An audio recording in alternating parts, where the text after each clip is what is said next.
Goedemorgen, welkom op dit persmoment waarin we jullie graag een actuele stand geven van de pandemie in ons land. En daarvoor geef ik onmiddellijk het woord aan Steven van Gucht. Goedemorgen iedereen, bonjour tout le monde. Het aantal nieuwe besmettingen en ziekenhuisopnames blijft jammer genoeg sterk stijgen. De afgelopen 7 dagen werden er gemiddeld 2916 nieuwe gevallen per dag vastgesteld. En dat is een verdere toename van 72% in vergelijking met de week ervoor. Aan dit tempo verdubbelen de cijfers om de 9 dagen. Op maandag 5 oktober werden er ondertussen reeds 4601 nieuwe gevallen vastgesteld. Dat is een nieuw dagrecord en het geeft ook aan dat de cijfers waarschijnlijk nog een tijdje in stijgende lijn zullen blijven gaan. De toenames blijven zich voordoen bij alle leeftijdsgroepen. Het meeste aantal besmettingen zien we nog steeds bij de twintigers, maar we zien geleidelijk aan ook een verschuiving naar de oudere leeftijdsgroepen. Met relatief sterke toenames nu ook bij de 40-plussers.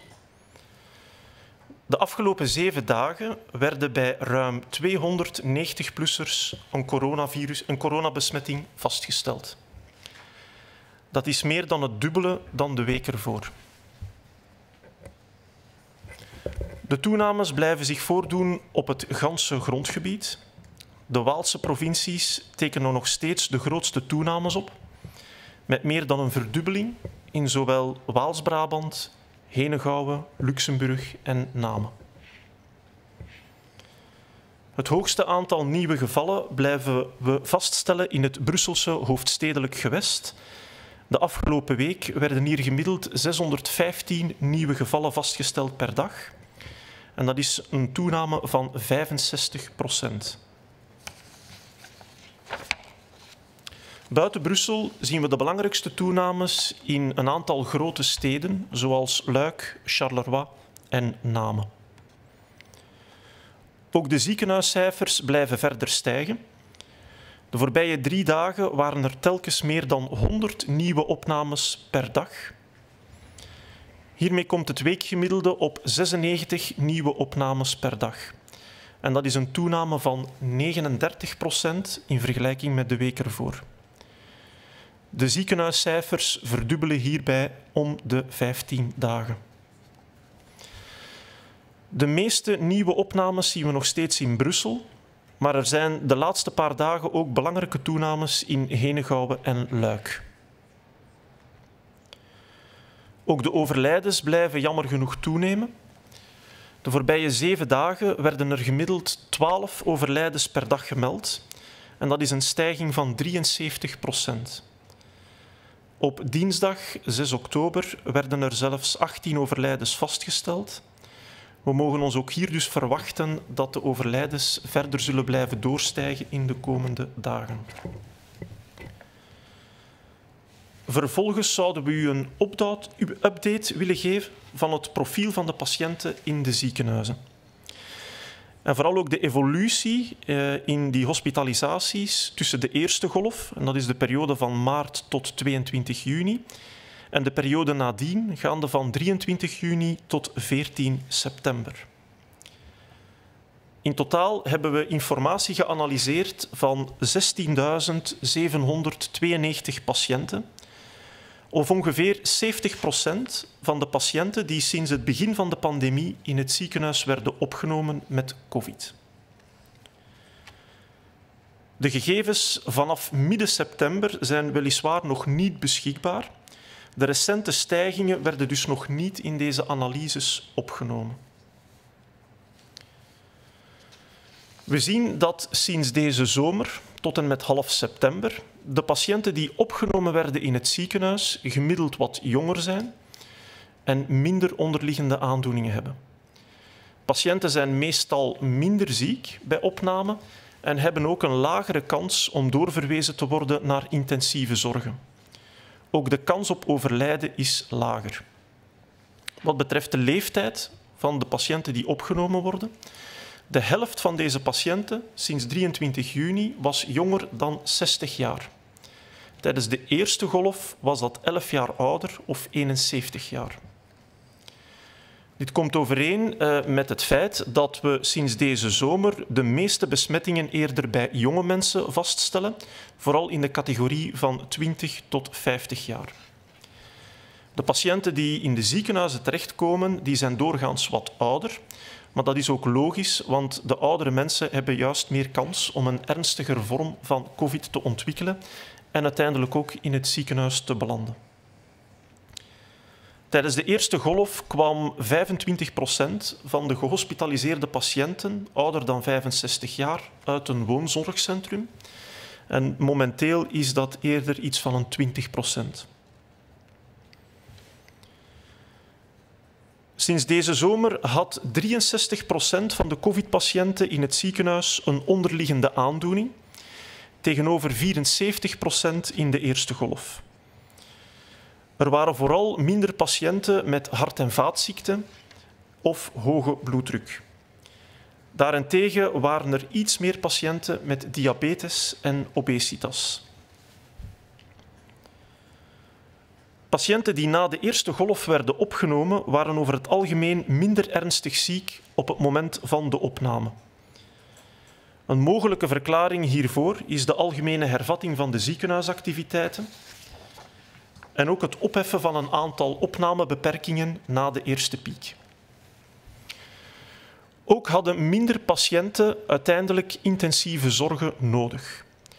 Tijdens de eerste golf was dat 14%, nadien 11%. Er moesten in die tweede periode ook minder patiënten aan de mechanische beademing gelegd worden. 3% in de zomermaanden tegenover 9% in de eerste golf. Dat is merkelijk lager. Aan de verblijfsduur in het ziekenhuis is weinig veranderd. De helft van de patiënten blijft minstens 7 dagen in het ziekenhuis in vergelijking met 8 dagen tijdens de eerste golf. Omdat de patiënten sinds deze zomer doorgaans wat jonger zijn en minder risicofactoren hebben, valt het ook op dat de kans op overlijden van deze patiënten minder groot is geworden in deze tweede periode. 21% van de opgenomen patiënten stierf tijdens de eerste golf na opname, tegenover 9% in de tweede periode. Dit kan te maken hebben met een verbetering in de behandeling van COVID-patiënten, maar ook met de gemiddeld jongere leeftijd van de patiënten. Het blijft weliswaar een hoog sterftecijfer. Leeftijd is nog altijd de belangrijkste risicofactor op overlijden. Sinds deze zomer zijn 22% van de opgenomen patiënten van boven de 80 jaar overleden, tegenover 37% in de eerste golf. En dat is ongeacht of ze een onderliggende aandoening hadden of niet. Het blijft dus absoluut nodig om voorzichtig te zijn om oudere mensen niet te besmetten. Als tweede boodschap zouden we ook de situatie in de woonzorgcentra willen bespreken. Het is zo dat we recent ook een stijging zien van het aantal gevallen en uitbraken in onze woonzorgcentra. Deze stijging is begonnen in Brussel en vervolgens ook in Wallonië en begint nu licht in Vlaanderen. Op deze figuur ziet u het aantal nieuwe besmettingen per 1000 bewoners per week en per regio. De grafiek begint in de week van 22 juni 2020. U kan zien dat tot voor kort het aantal nieuwe infecties in de woonzorgcentra overal relatief laag bleef, minder dan 3 personen per 1000 bewoners per week. De laatste weken zien we eerst in Brussel en vervolgens in Wallonië een duidelijke stijging. Dit is grotendeels te verklaren door een toename in een beperkt aantal woonzorgcentra. Niettemin neemt het aantal infecties de laatste weken overal toe. Op 6 oktober hadden 4 op 1000 rusthuisbewoners in Vlaanderen, 9 op 1000 in Wallonië en 12 op 1000 bewoners in Brussel een bevestigde COVID-infectie. 95% van de woonzorgcentra in Vlaanderen hebben weliswaar nog geen gevallen. In Brussel is dat iets minder dan 80% van de woonzorgcentra. Ter vergelijking, in de eerste golf bleef slechts 10% van de woonzorgcentra COVID-vrij. Ook het aantal uitbraken met 2 of meer patiënten neemt toe. Enkel de Duitsstalige gemeenschap lijkt voorlopig de dans wat te ontspringen. Daar werden nog geen besmettingen gemeld. We moeten weliswaar wel voorzichtig blijven als we de cijfers tussen de verschillende regio's willen vergelijken. Het aantal en de grootte van de woonzorgcentra verschilt immers sterk per deelstaat, net als de manier en frequentie waarop bewoners en personeel zonder symptomen preventief worden gescreend. Dit kan, althans gedeeltelijk, een invloed hebben op de rapportering en kan ook voor een deel de verschillen in de cijfers tussen de regio's verklaren. We zouden tenslotte ook nog een speciaal woord van dank willen richten aan het personeel en de vrijwilligers van de woonzorgcentra. De bewoners in woonzorgcentra worden omringd door zeer toegewijde medewerkers, mantelzorgers en vrijwilligers. Jullie dragen dagelijks met veel verantwoordelijkheid zorg voor een bijzonder kwetsbare groep in de maatschappij. En jullie proberen hen uit alle macht te behoeden voor COVID. De voorbije maanden, en in het bijzonder in de eerste golf, hebben jullie soms onder enorme druk jullie plicht vervuld. Velen hadden angst om hun bewoners te besmetten. Jullie moesten ook vaak moed putten om verder te kunnen gaan. En dat hebben jullie ook gedaan. We willen jullie daarom ook ons grootste respect betuigen. Bedankt voor al jullie inspanningen. Doe zo verder en ook tijdens de komende maanden die niet altijd gemakkelijk zullen zijn. Laat ons verder samen ook zorgen dat onze dijken tegen het coronavirus in de rusthuizen kunnen standhouden. Dit kunnen we doen door met z'n allen solidair te blijven strijden tegen het virus. Respecteer consistent de gouden regels, beperk zoveel mogelijk uw dichte contacten en de epidemie zal vertragen. Dat is onze missie. Dank u wel.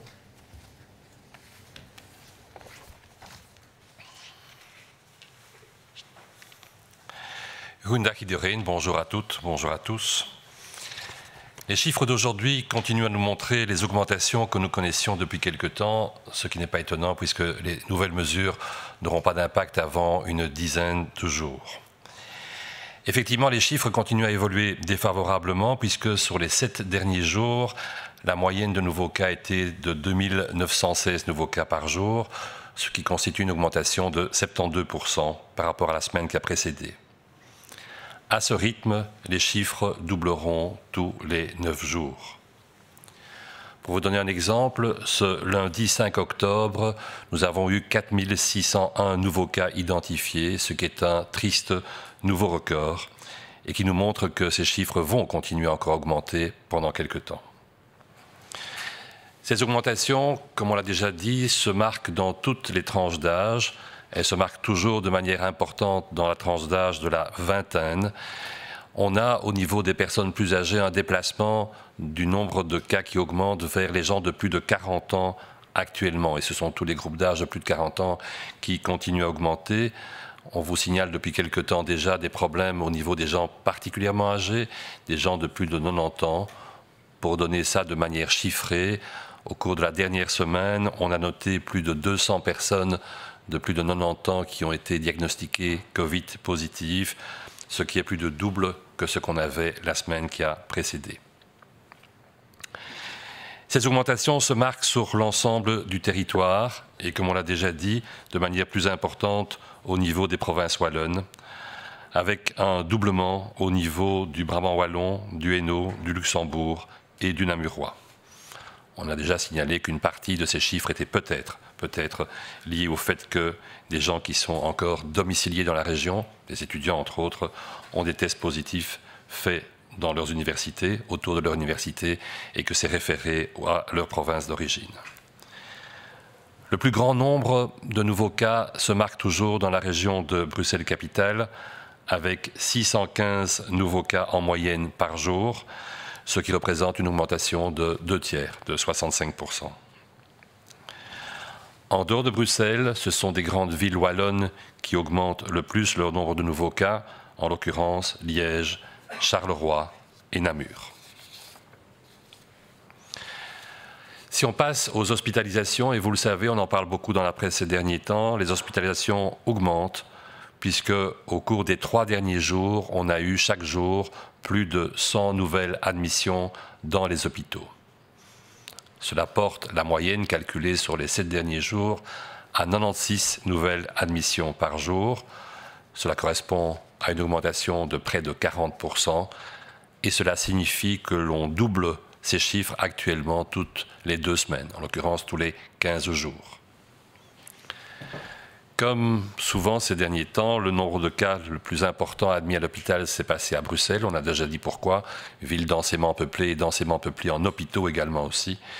Mais il y a eu des augmentations significatives dans d'autres provinces, essentiellement wallonnes, comme le Hainaut et la province de Liège, où en proportion, ces augmentations sont les plus importantes. Au niveau des décès, nous déplorons là aussi une augmentation de jour en jour. La semaine passée, il y a eu 12 décès en moyenne par jour, soit 73% de plus. Le mardi 6 octobre, donc il y a quelques jours, nous avons dû déplorer 18 décès. Et là aussi, on peut s'attendre à ce que ce chiffre continue encore un certain temps, 15 jours peut-être, 3 semaines, à augmenter. Vous savez que les hôpitaux sont à l'avant-poste de la problématique actuelle. Ils sont un des points chauds qui est discuté dans l'actualité. Et dans les 2 messages qu'on voudrait discuter avec vous aujourd'hui, l'un d'entre eux est dédié justement à quels sont ces patients qu'on retrouve actuellement à l'hôpital. Quel est le profil des patients hospitalisés durant cette récidive de l'infection, cette petite 2e vague qui est en train de survenir à l'automne.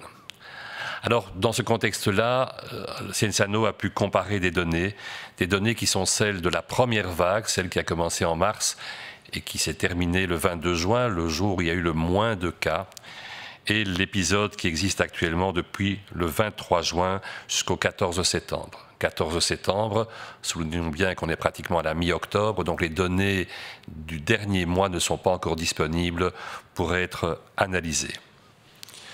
Sur ces différentes périodes, on dispose des données sur 70% des patients hospitalisés, donc on a ainsi un bon échantillon de la réalité du terrain, nonobstant, comme je l'ai déjà dit, qu'on n'a pas les données les plus récentes. Que sait-on de l'âge de ces patients? Eh bien, si on compare l'âge des patients lors de la première vague avec l'épisode depuis juin jusqu'à mi-septembre, on se rend compte que cet âge a fortement diminué. Puisque si on était au début de l'année avec un âge médian de 71 ans, actuellement, la moitié des patients a moins de 60 ans. Donc c'est clairement une nette diminution. Mettons ceci en parallèle par rapport à l'âge moyen des infections. Nous savons que durant l'été, ce sont les jeunes essentiellement. Actuellement, ce sont dans les tranches entre 20 et 50 ans. Dans ce contexte-ci, ces patients hospitalisés sont, je dirais, bien sûr, un peu plus âgés, puisqu'on sait que l'âge est un facteur fondamental dans la gravité de la pathologie et donc dans le risque de se retrouver à l'hôpital. Quelle est la partie des patients à l'hôpital qui viennent des maisons de repos et des maisons de repos et de soins? Eh bien, on avait 25% lors de la première vague, et dans l'épisode depuis l'été maintenant, nous sommes à 20%. Cela a un peu diminué. On sait qu'un certain nombre de pathologies sous-jacentes sont importantes dans les risques d'hospitalisation. On note que lors de l'épisode estival maintenant, un petit 2 tiers, en l'occurrence 63% des gens présentent des pathologies sous-jacentes, alors que 3 quarts, 74%, en avaient lors de la première vague. Ce qui a changé, c'est la proportion de personnes qui ont des problèmes cardiovasculaires ou de l'hypertension. Comme vous le voyez sur le graphique, ils ont diminué dans l'épisode actuel. Par contre, on a une petite augmentation du nombre de personnes qui ont du diabète ou de l'obésité. Le tableau clinique et la durée de séjour sont intéressants aussi à discuter. Actuellement, les patients qui sont admis à l'hôpital sont moins sévèrement malades. Leurs critères d'admission sont moins sévères que les critères que l'on avait lors de l'épisode de mars-avril. C'est probablement lié au fait que la liberté d'admission liée au nombre de places est plus importante actuellement que ce qu'il était lors du pic de la pandémie. On note une nette diminution des admissions en soins intensifs. Cette diminution est marquée essentiellement sur le chiffre, bien sûr, 11% versus 14%, mais surtout sur la raison de ces admissions. Très souvent, les patients devaient être ventilés. Actuellement, ils sont moins fréquemment ventilés. Et donc, ils sont moins fréquemment sous respiration artificielle. Ce n'est le cas que 3% des patients, alors qu'il était à 9% lors de la première vague. Et ceci est extrêmement différent. Par contre, la durée du séjour a peu changé puisqu'il est actuellement de l'ordre de 7 jours alors qu'il était de 8 jours lors de la première vague. Quelque chose qui a nettement changé, c'est, et heureusement, le nombre de décès liés aux hospitalisations. Les patients sont plus jeunes, d'une part, les patients ont moins de pathologies sous-jacentes, d'autre part, et on a une meilleure appréhension de la pathologie, on a un meilleur traitement qui est possible grâce à l'expérience malheureusement accumulée lors de la première vague. Dans ce contexte, on a actuellement 9% des patients admis à l'hôpital qui décèdent. C'est évidemment encore considérable. Il faut mettre ceci en perspective par rapport aux 21%, donc plus du double qu'on avait lors de la vague de mars et avril. On l'a dit, l'âge joue un rôle bien sûr. Si on compare malgré tout les patients particulièrement âgés, les patients de plus que de 80 ans, ces personnes décédaient dans 37% des cas lorsqu'elles étaient admises à l'hôpital en mars-avril. Actuellement, elles décèdent dans 22% des cas. À nouveau, un chiffre extrêmement important, mais remarquablement diminué par rapport au premier épisode. Au niveau des soins intensifs, par contre, le taux de décès reste stable autour des 36-37%. Après vous avoir donné un aperçu de ce qui se passe actuellement dans les hôpitaux, en tout cas jusqu'il y a un mois, et nous aurons des données complémentaires dans quelques temps sur ce qui se passe dans l'épisode plus intense qu'on vit depuis quelques semaines, parlons un peu des maisons de repos et des maisons de repos et de soins. Vous savez que ceci a été une problématique particulièrement importante lors de la vague de mars-avril et je pense qu'il est important de se rendre compte de ce qui s'y passe actuellement. Récemment, nous avons constaté une augmentation du nombre de cas dans ces institutions. Ceci a commencé à Bruxelles, s'est poursuivi par la Wallonie et commence à apparaître actuellement en Flandre. Nous avons un bon recueil des données puisque une majorité des institutions, 94% en Flandre, 96% en Wallonie, 88% à Bruxelles, 100% d'ailleurs dans la région germanophone, ont enregistré leurs données. Donc nous avons des données fiables sur ce type d'institutions. Qui voit-on? Eh bien, sur le schéma que vous allez voir dans quelques instants, on vous montre que le nombre de nouvelles infections confirmées par 1000 habitants par semaine et par région, commençant en date du 22 juin, vous montre que la situation a été relativement calme durant l'été, si on accepte ce qui s'est passé effectivement fin juillet et début août, mais c'est une petite augmentation, que la situation s'est recalmée par la suite, mais que nous avons depuis quelque temps une augmentation du nombre de cas. Jusqu'à récemment, ces nouvelles infections étaient à un taux bas puisqu'on avait moins de 3 infections par 1000 résidents par semaine. Lors des dernières semaines, vous voyez ici à partir de la semaine 37-38, on voit effectivement une augmentation qui est nette à Bruxelles et en Wallonie. Il faut savoir que ceci est lié essentiellement au fait qu'il y a des nouveaux cas dans un nombre limité de maisons de repos et de soins. Il ne s'agit pas d'une généralisation du problème sur de nombreuses maisons de repos et de soins. On va vous donner les informations dans quelques instants. Mais il faut bien constater effectivement qu'il y a une augmentation. En date du 6 octobre, donc tout récemment, on avait pour la Flandre 4 résidents de maisons de repos sur 1000 qui étaient avec une infection Covid positive. On avait 9 pour 1000 en Wallonie et 12 pour 1000 à Bruxelles. Si on regarde au niveau des maisons de repos en tant qu'entité, on a actuellement plus de 90% des maisons de repos en Flandre comme en Wallonie qui n'ont pas de cas. Par contre, à Bruxelles, cette situation n'est présente que dans moins de 80% des maisons de repos. Dans la communauté germanophone, sur le petit nombre de maisons de repos, aucune actuellement ne notifie des infections. Alors il ne faut pas comparer, si je me permets l'expression, des pommes et des poires, puisque les données ne sont pas les mêmes dans les différentes communautés. La taille des maisons de repos, le nombre de maisons de repos ne sont pas les mêmes. De la même manière, la politique de dépistage, tant au niveau des résidents que du personnel, n'est pas le même. Ceci peut, au moins en partie, expliquer une différence d'impact dans les notifications en fonction de la région. Ceci est l'occasion pour nous de remercier tout le personnel et les bénévoles qui travaillent dans ces maisons de repos et dans ces MRS. Chaque jour, vous avez là une lourde responsabilité. Elle a été encore particulièrement dure à supporter en mars-avril. C'est un groupe particulièrement vulnérable et donc pour lequel il faut particulièrement faire attention.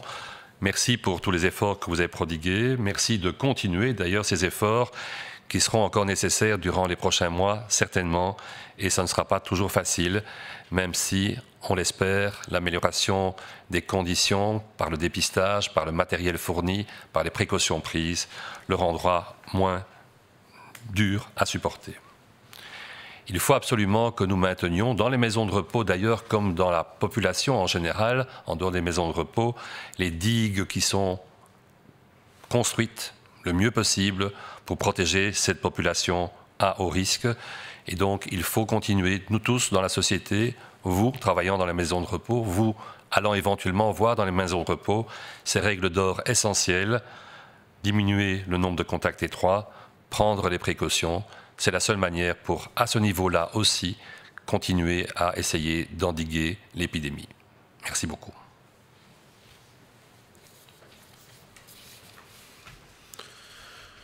Goedemorgen.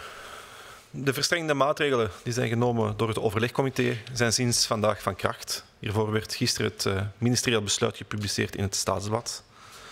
In de loop van de dag zal op de website info-coronavirus.be de rubriek veelgestelde vragen worden geactualiseerd op basis van deze nieuwe maatregelen. Deze maatregelen zijn duidelijk en helder. We roepen iedereen dan ook op om niet creatief aan de slag te gaan met de interpretatie van deze noodzakelijke maatregelen. En de limieten van de regels niet op te zoeken. Dergelijk asociaal gedrag zal de verspreiding van het virus immers niet afremmen, integendeel. Een aantal van deze nieuwe maatregelen hebben betrekking op de horeca. Zo mogen cafés vanaf vandaag maximum 4 personen per tafel ontvangen. Is er een sluitingsuur voorzien om 11 uur. In Brussel gelden er nog een aantal striktere regels voor de horeca. Restaurants mogen, mits het respecteren van de reeds geldende maatregelen, blijven verder werken. Horecagelegenheden zijn zeer gevarieerd en het is voor sommigen niet altijd duidelijk of ze nu als een restaurant of als een café worden beschouwd. In het ministerieel besluit wordt daarom dieper ingegaan op de juiste definitie van restaurant en café. En hiervoor wordt verwezen naar de typologieën en de voorafgaande registraties van het Federaal Agentschap voor de Voedselveiligheid. We willen graag benadrukken dat kantines van sportclubs worden beschouwd als een café. Dit betekent dat ze de regels die gelden voor cafés ook strikt dienen te respecteren. Het gaat onder andere over de bediening aan tafel, het respecteren van de afstandsregels, het bijhouden van een aanwezigheidsregister en sinds vandaag dus ook het sluitingsuur om 23 uur en maximaal 4 personen per tafel. Iets drinken aan de toog met de ploegmaten na de training is dus jammer genoeg niet mogelijk. Maar met respect voor de regels kan het ook gezellig zijn om in de kantine iets te drinken en niet vooral op een veilige manier. De clubs doen heel veel inspanningen om op een verantwoorde manier te sporten. En hierdoor kunnen duizenden jongeren en volwassenen zich blijven ontspannen en daar hebben we allemaal nood aan in deze periode. Als we de komende weken en maanden willen blijven sporten, is het absoluut noodzakelijk dat iedereen zijn verantwoordelijkheid opneemt. Niet enkel op het veld, maar ook naast het veld en dan in het bijzonder in de kantine. Tot slot nog iets over de mond-neusmaskers. We hebben de afgelopen weken allemaal ondervonden dat het niet altijd aangenaam is om zo'n masker te dragen. Het blijft echter een belangrijke bijkomende bescherming om de verspreiding van het virus tegen te gaan. Draag dit op plaatsen waar de afstandsregels niet kunnen gerespecteerd worden en op plaatsen waar dit verplicht is, zoals op het openbaar vervoer. Dus voor alle duidelijkheid, het dragen van een masker is en blijft verplicht op het openbaar vervoer. Deze verstrengende maatregelen zijn niet ingrijpend, maar zijn vooral zeer noodzakelijk om het tij te keren. Het is nu aan ons om allemaal onze verantwoordelijkheid op te nemen. Samen hebben we dit al gedaan en samen kunnen we dit dus ook. Neem uw verantwoordelijkheid en wacht niet te lang. Ik wens u een prettig weekend, maar respecteer alsjeblieft de maatregelen en doe het op een veilige manier. Dank u wel.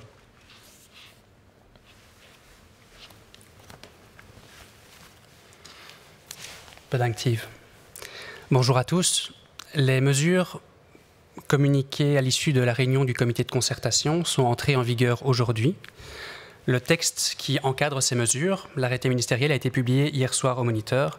Si vous n'êtes pas familier avec le site du Moniteur, vous retrouvez aussi cet arrêté sur le site du centre de crise.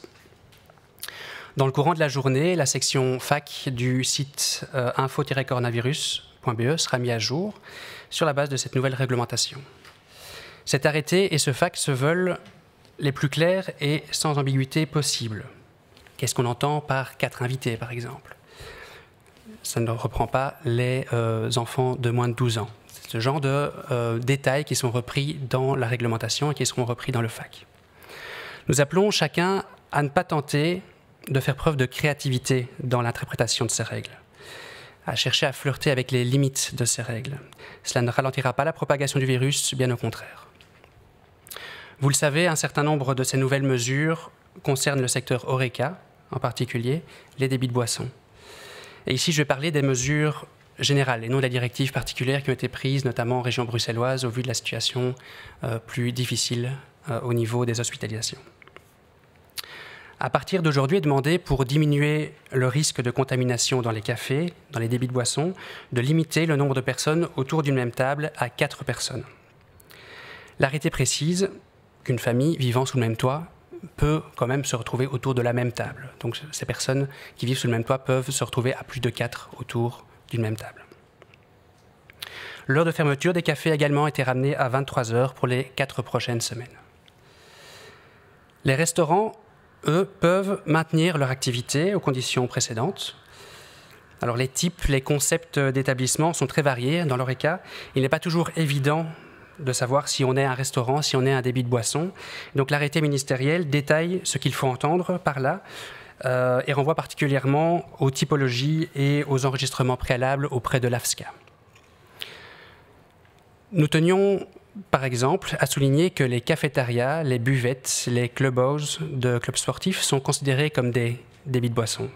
Cela signifie qu'ils doivent également respecter strictement les règles qui s'y appliquent. Cela implique entre autres le service à table, le respect des règles de distance, du port du masque, tenir un registre des personnes qui s'installent dans l'établissement et depuis aujourd'hui également donc fermer à 23 heures et accueillir maximum 4 personnes par table. Il n'est donc pas impossible de se désaltérer après un entraînement ou un match avec ses coéquipiers, mais dans le respect des règles qui ont pour but, on le rappelle, non pas de nous entraver, mais de limiter les situations à risque de contamination.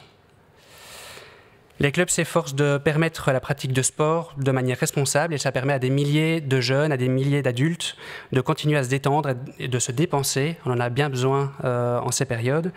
Il est absolument nécessaire que chacun prenne ses responsabilités, également hors du terrain, en ce compris lors de la 3e mi-temps. Donc. Nous avons tous constaté, un autre point que nous comptions aborder aujourd'hui, que le port du masque n'est pas toujours agréable. Cela reste toutefois une protection complémentaire importante pour prévenir la propagation du virus lorsqu'on se trouve dans une situation où on ne peut pas respecter constamment les distances avec les autres personnes. Portons-le correctement, particulièrement dans les endroits où les règles de distance ne peuvent être respectées. Et on a tous en tête une rue commerçante, mais ça concerne aussi par exemple les communs d'un immeuble, un ascenseur.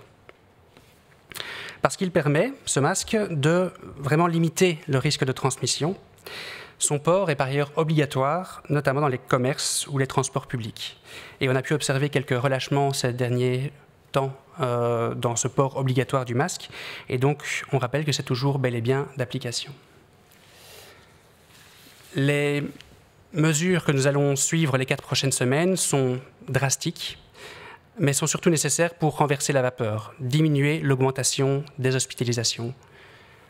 Il nous appartient maintenant d'agir, et donc restons solidaires, soyons solidaires. Je vous remercie beaucoup. Nous allons maintenant passer aux différentes questions que nous avons reçues de la part de la presse.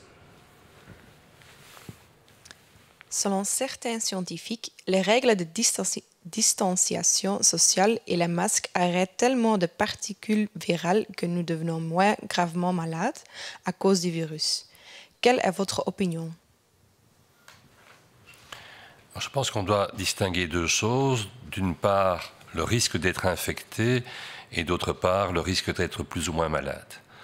Dans les maladies virales respiratoires typiquement, on a pu voir que la quantité de virus émis change le risque d'infectiosité. On risque plus facilement d'être infecté si la personne en face de vous émet beaucoup de virus que si elle émet peu de virus, puisqu'il faut une certaine quantité de virus pour risquer d'être infecté. Et là, le masque, entre autres, peut jouer un rôle fondamental dans le risque de la transmission de l'infection.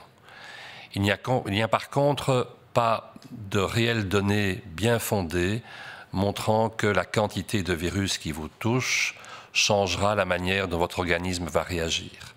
Le virus va se multiplier dans votre organisme, il aura sa virulence propre et d'autre part, vous avez la réaction propre de l'individu liée à son patrimoine génétique, à son état général, aux comorbidités, à son âge et ainsi de suite. Donc autant le risque d'infection change en fonction de la quantité de virus émis, et le filtre du masque joue un rôle, autant on a encore peu d'éléments qui nous prouveraient, même si ce n'est peut-être pas impossible, qui nous prouveraient que la quantité de virus qui nous atteint change l'évolution clinique.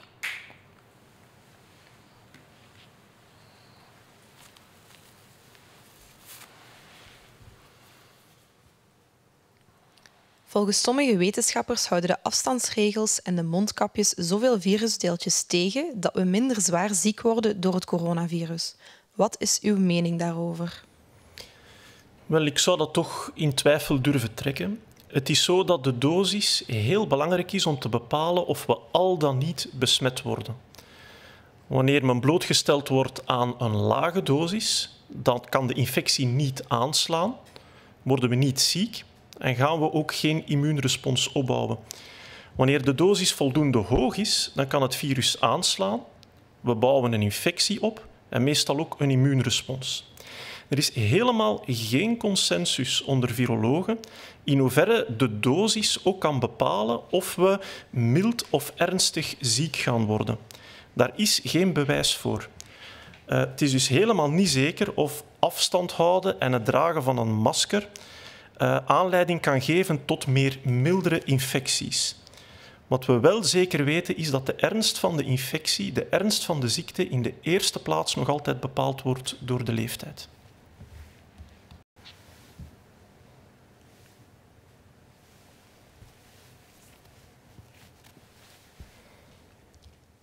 Is een pre-quarantaine van 7 dagen om toch kerst te kunnen vieren een goed idee? Wel, ja, ook daar denk ik dat het niet zo'n goede regel is. Het is zo dat de gemiddelde incubatieduur van COVID is 5 tot 6 dagen. Dat wil zeggen dat wanneer men blootgesteld is geweest, men gemiddeld genomen ongeveer 5 tot 6 dagen later symptomen ontwikkelt en het virus ook sterk gaat uitscheiden. Wanneer je een pre-quarantaine van 7 dagen neemt en je hebt bijvoorbeeld in die periode vlak voor de pre-quarantaine nog een feestje gehad of je hebt wat risicocontacten gehad, dan ga je na die 7 dagen juist redelijk wat kans hebben om in een zeer besmettelijke periode te zitten. Dus 7 dagen is te kort. Momenteel is het zo dat wanneer mensen een hoog risicocontact zijn, ze slechts 7 dagen in quarantaine moeten gaan, maar dat komt omdat we dat compenseren met een test op dag 5. Enkel als de test op dag 5 negatief is, kan men de quarantaine beëindigen op dag 7. Het concept van die pre-quarantaine, bijvoorbeeld naar aanloop van Kerstmis, houdt geen rekening met zo'n test. Als we dat doen, dan is het beter om 14 dagen in pre-quarantaine te gaan. Dat is veel veiliger. Maar opnieuw wil ik hier ook op wijzen dat het geen garantie is. Tijdens die pre-quarantaine gaat u misschien toch nog in contact komen met het virus via een huisgenoot, via een lid van het gezin. En u kan niet volledig uitsluiten dat dan op Kerstmis u virusvrij gaat zijn. Dus ook in dat kader blijft het belangrijk om bijvoorbeeld bij Kerstmis toch rekening te houden met een aantal voorzorgsmaatregelen, zeker wanneer u de grootouders uitnodigt.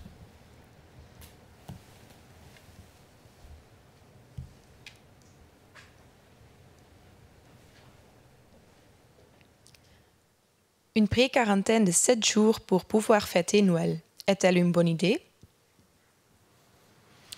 Alors une pré-quarantaine de 7 jours n'est pas une bonne idée. N'est pas une bonne idée, pourquoi? Parce que lorsque l'on acquiert le virus, la plupart du temps, si on déclenche des symptômes, on le déclenche vers 5, 6, 7 jours après.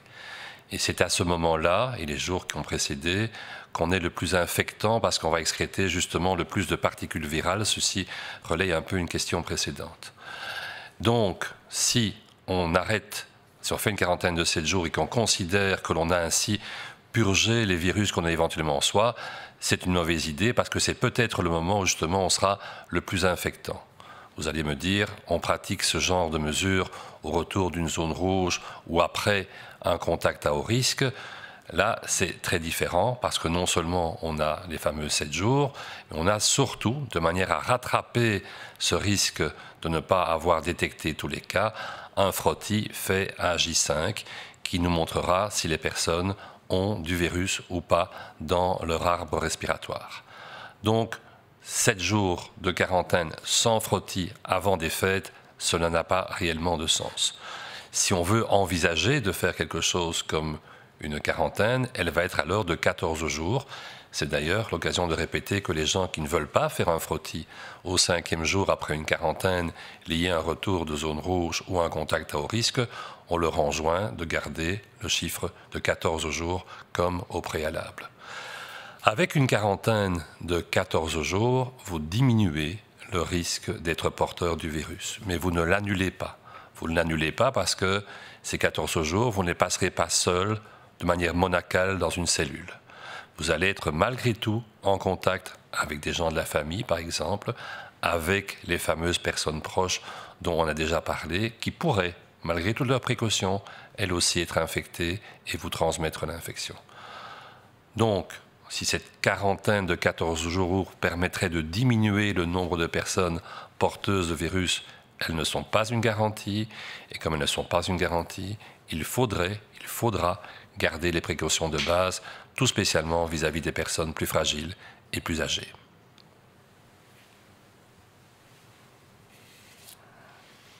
Plusieurs experts virologues flamands ont critiqué ou alarmé sur la situation en Wallonie.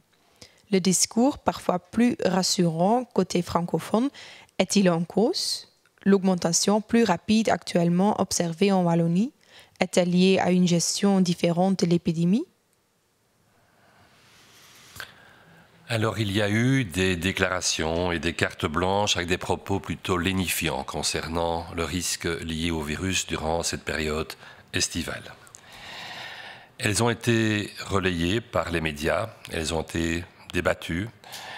Ce genre de déclaration a eu lieu aussi dans la partie néerlandophone du pays. Peut-être le relais y a-t-il été différent. Je tiens à souligner que ce genre de propos était tenu effectivement par un certain nombre d'experts ou de médecins francophones, mais que la plupart du temps, l'une ou l'autre personne néerlandophone connue l'a aussi co-signé. Quel est l'impact que ces déclarations, ces propos ont pu avoir? C'est difficile.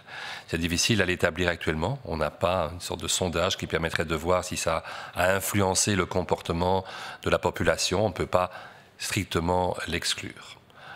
D'autre part, je ne pense pas que la prise en charge sur le plan du testing, entre autres, ait été différente dans les deux communautés, même si pendant un certain temps, il y a eu moins de tests pratiqués dans certaines provinces wallonnes que dans les provinces néerlandophones. Je pense qu'on a assez rapidement rejoint le même nombre de tests des deux côtés du territoire. Et donc, il est difficile pour l'instant d'attribuer à l'une ou l'autre de ces fêtes la différence qui se manifeste actuellement dans la partie francophone par rapport à la partie néerlandophone, soulignant que c'était la partie néerlandophone qui a augmenté la première durant l'été.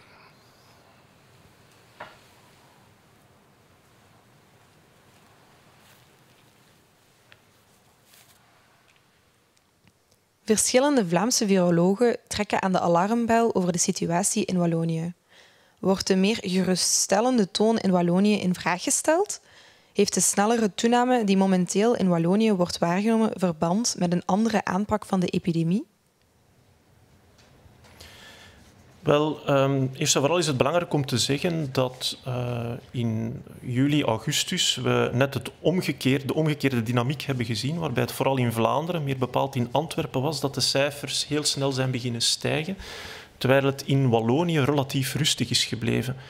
Momenteel stijgen de cijfers over heel het land. Dit is niet een Waals fenomeen, dit is niet alleen een Brussels fenomeen. We zien die stijgingen in heel België. Sommige provincies iets minder dan andere weliswaar. En nu valt het inderdaad op dat de cijfers wat sneller stijgen in Wallonië. Dat kan een tijdelijk iets zijn, dat weten we niet. We kunnen er ook niet meteen de vinger op leggen waarom dat precies is. Er is de voorbije weken inderdaad ook wel een uitgebreid discours geweest in de media met heel veel opinies en open brieven.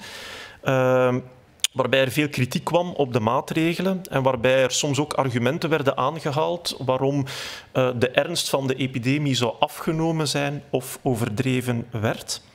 Dit discours was aanwezig zowel in Vlaanderen als in Wallonië of in Franstalig België. Misschien iets explicieter in Franstalig België dan in Vlaanderen, dat is waar. Maar het is heel moeilijk te zeggen of dat dit al dan niet heeft bijgedragen tot een verminderd draagvlak bij de bevolking voor het volgen van bepaalde maatregelen of in een bepaalde manier ook heeft bijgedragen aan de huidige stijging. Dat kunnen we niet echt stellen. We zien momenteel stijgingen in heel Europa.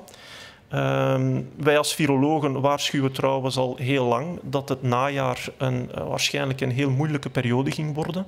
Dus het komt ook niet geheel onverwacht wat we nu zien.